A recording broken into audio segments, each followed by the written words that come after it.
This is sawara.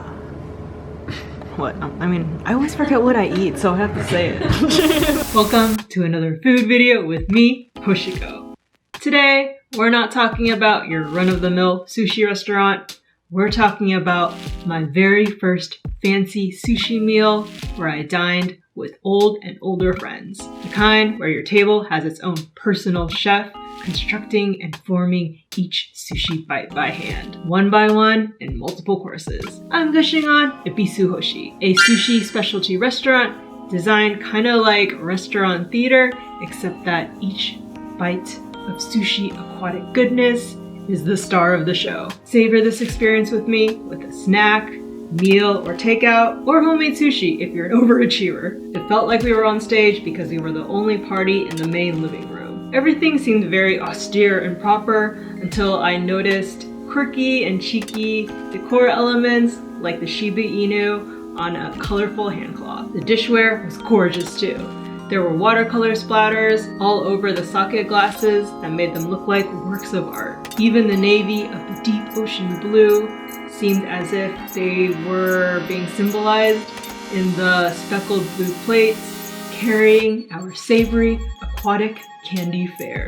The chef and the server didn't know English, so my hubby served as the translator, bridging the language gap between us and them. Thank the stars for him. We kind of warmed the chef up with some chit chat, and we learned that they had another branch in Ginza that was frequented more by Chinese travelers, and that this location was a lot quieter. All of the fresh fish over the course of the meal was presented to us in what looked like giant sake drink boxes. Even though in the boxes it was all creatures of the sea, the sizes, shimmering colors, and textures made the meal a rainbow of surprises. Even though in this box it was a collection of all sea creatures, the sizes, shimmering colors, and textures made this meal a rainbow of surprises. You could even tell that the ginger was prepared fresh right then and there. Not that neon pink stuff from a jar. The chef was not only meticulous in the preparation of each fish, but also in replenishing your ginger supply if you saw that you ran out. Food service started off with an unexpected bang. I've never had a whole tomato as a starter. There's pickled fruit tomato.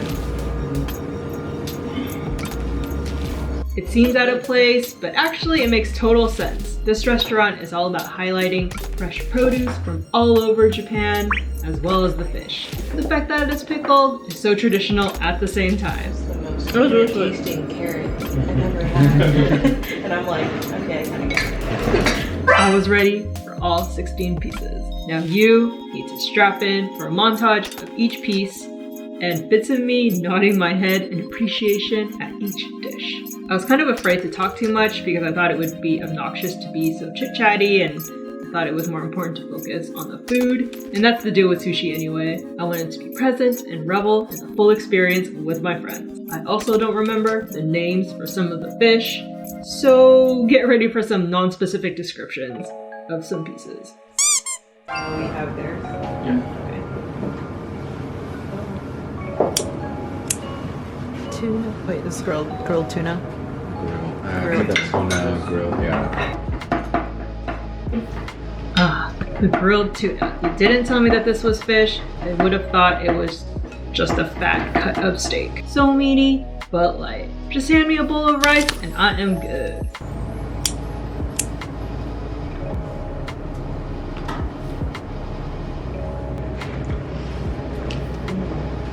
You think I like this one? I don't think there's not much in it. Yeah. It, 。 Yeah.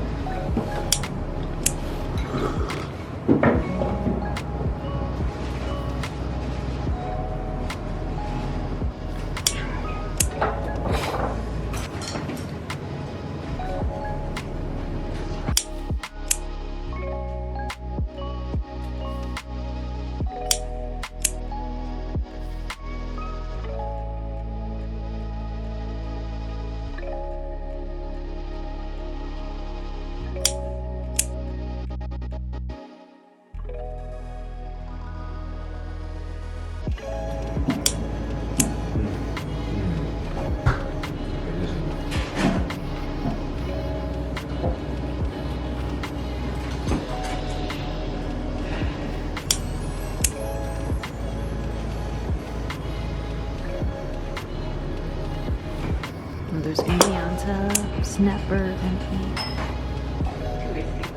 what? Sea urchin on top of snapper. Pure sushi gold. What a marriage of fancy fish. Okay, I don't like describing a mix of amazing things as a marriage, but honestly, that's what this mix tasted like. The uni was sweet, savory, and had an ultra clean taste, while the red snapper was the perfect little polish. Foodies, I dare you to find a better combo of oceanic treats.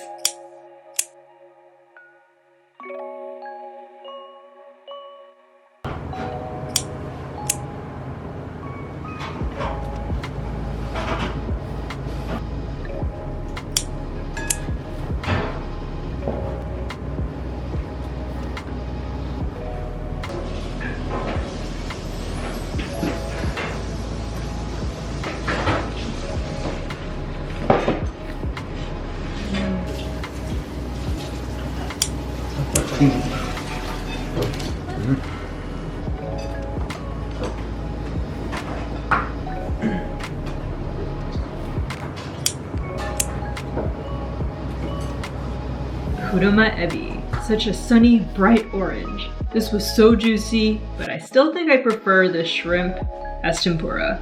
One of my favorite dishes. Eel, but grown. One is grown in sea, one is grown in the river. I forgot which one is. Like a freshwater eel and like a. Yeah, something.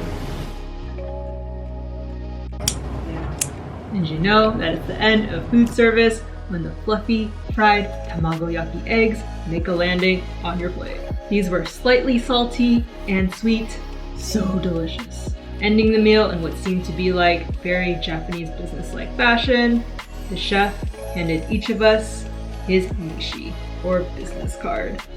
A little souvenir. Through the hubby, we learned that he hails from Tochigi Prefecture and he makes sushi 6 days a week.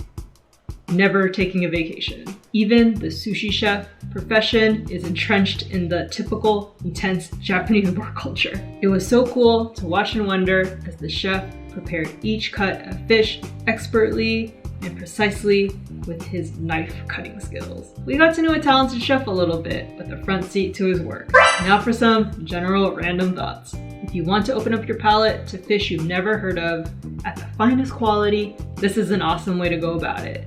We even joke that if you don't like a certain piece of sushi or fish at top tier quality, you're probably never gonna like it. Oh, and one of my friends doesn't do wasabi and they automatically dab it in, so make sure you speak up ahead of time if you can't do horseradish.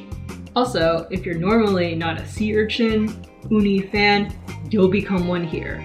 Seriously, one of the best I've ever had. And be prepared for the conversation to be all about food, as it really should be at a $150 price tag. Because each piece to you comes one by one, you really are forced to slow down and savor each bite. I felt like we were having a sushi siesta. Try a fancy sushi course meal at least once in your life. You can either come here to celebrate something special or just one of life's greatest pleasures. I for sure admire the art of sushi making a lot more now that I've had this experience and experienced it up close and personal.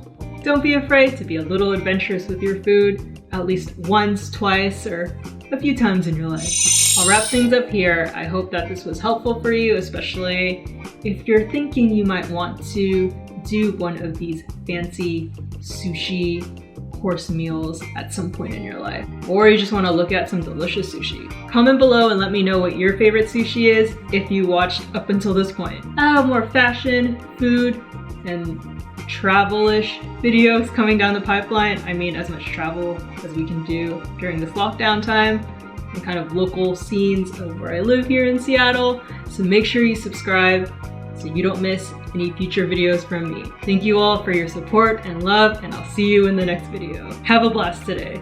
Bye!